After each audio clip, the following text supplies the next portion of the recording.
Selamat menyimak semuanya. Terima kasih. Baik, terima kasih Mbak Putri, teman-teman semua, sahabat Vela. Assalamualaikum warahmatullahi wabarakatuh. Selamat malam. Warahmatullahi wabarakatuh. Malam, salam sejahtera bagi kita semua. Puji syukur kehadirat Allah Subhanahu wa taala, Tuhan yang Maha Esa. Kita bisa bersama-sama di sini dalam berbagi informasi, mudah-mudahan bisa bermanfaat untuk kita semua, dan saya juga belajar di sini. Artinya tentunya saya akan belajar dari apa yang nanti kita diskusikan juga. Saya diminta untuk membawakan materi langit itu tinggi, jangan terbang rendah. Ya, kita bisa lihat bahwa langit tinggi itu seperti apa tema yang kita bicarakan dalam 5 perspektif ini. Jadi kalau ini dikenal biasanya dengan istilah quotient atau physical quotient, intellectual quotient, social quotient, emotional quotient, sampai dengan spiritual quotient. Di sini kita akan bicara di dalam 5 aspek ini untuk melihat apa yang dimaksud dengan langit itu tinggi. Topiknya sini, saya akan cepat saja supaya nanti kita punya ruang untuk diskusi. Nah, kalau kita bisa naik langsung aja slide berikutnya, yang ini nanti kita jelaskannya pada yang slide yang berikutnya lagi. Masuk slide berikutnya lagi, Mbak, tolong. Ya, langit itu tinggi dalam terjemahan yang saya akhirnya simpulkan, bahwa ini menunjukkan bahwa kita bersaingnya itu sekarang sudah borderless. Artinya apa? Kita bersaing tanpa batas lagi. Saingan kita bukan orang-orang sekitar Depok, atau bahkan Depok dan Jakarta, atau Depok dan Pulau Jawa, tidak begitu. Atau bahkan sekelas RT, tidak begitu. Kita bersaing dengan masyarakat dunia. Nah itu, dan sayangnya banyakkan dari kita hanya bicara dari sisi digital. Padahal ada sisi digital, ada sektor real.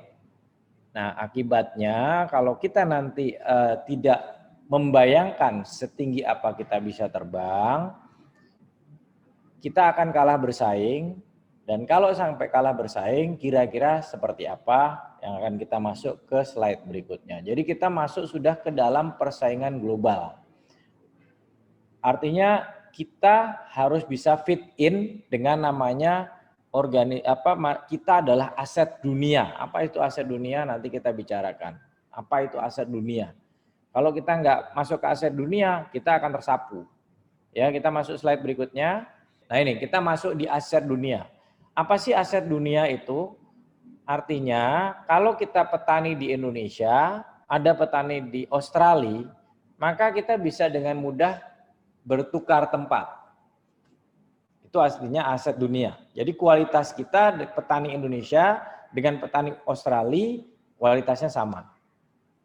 Ya, terus misalnya ahli insinyur Indonesia dengan insinyur di Singapura tukeran saja itu bisa langsung. Itu namanya kita sudah seperti aset dunia. Artinya kita dengan mudah bisa dipertukarkan. Nah, kalau kejadian begitu kita nggak pusing. Karena orang Filipina masuk ke sini, kita dengan mudah bisa lari ke Filipina, pasar kita menjadi besar, gitu. Tapi kalau kita nggak sepadan sama mereka, mereka masuk, kita di sini makin terjepit. Ya, ini masuk di slide berikutnya. Jadi kita masuk di bahayanya terbang rendah. Artinya kita ya udahlah, udah segini aja, saya kan bisanya begini.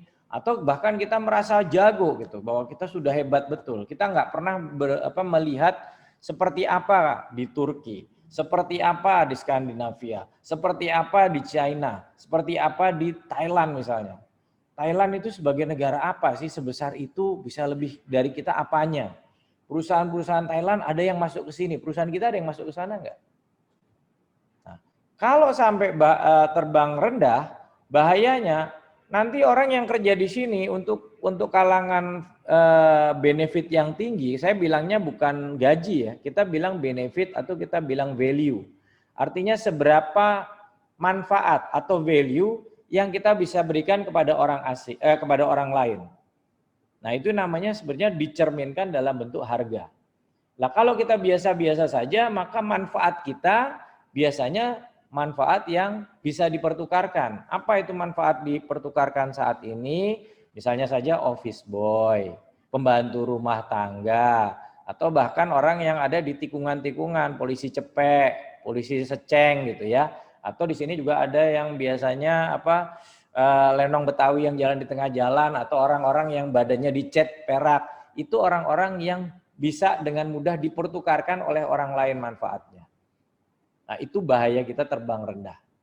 Kita akan disapu oleh keahlian dari luar.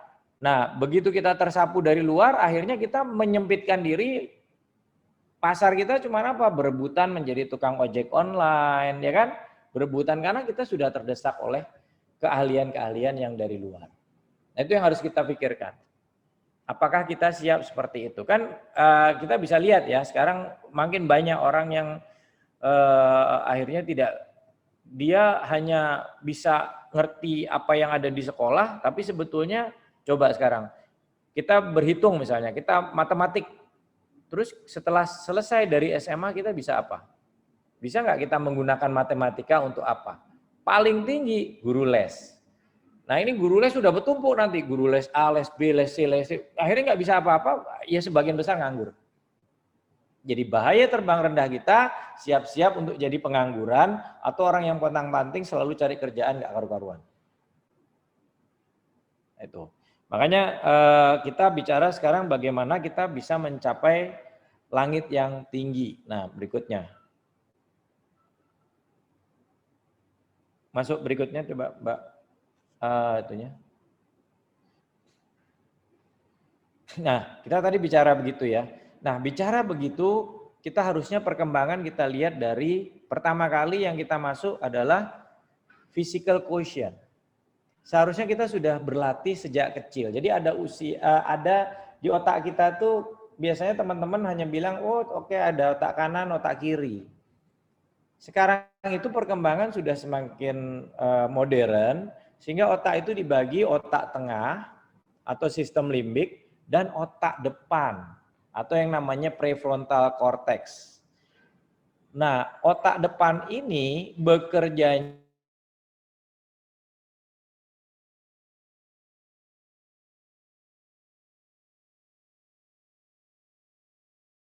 justru usia 3 bulan di dalam kandungan. Yang berfungsi di situ adalah telinganya dulu. Sehingga informasi sudah masuk ke otak kita, masuknya itu kemana? Ke otak tengah. Nah gitu, jadi masuknya ke otak tengah, nanti kita lahir, begitu kita lahir di otak tengah dia masuk menjadi apa? Menjadi keinginan. Bisa dikontrol? Biasanya belum. Makanya kita bisa lihat anak-anak dengan cepatnya apa-apa dia rasakan, dimasukkan ke mulut, dia masukkan karena dia ingin tahu. Nah, usia dari 0 sampai dengan usia 3 tahun itu biasanya anak ingin tahu. Dia mengenali what-what-nya banyak. Makanya dibilang usia emas. Artinya semakin banyak yang dia tahu, di kepala dia akan banyak dot-dot, titik-titik akan banyak sekali yang ada di sana. Nah, itu ya.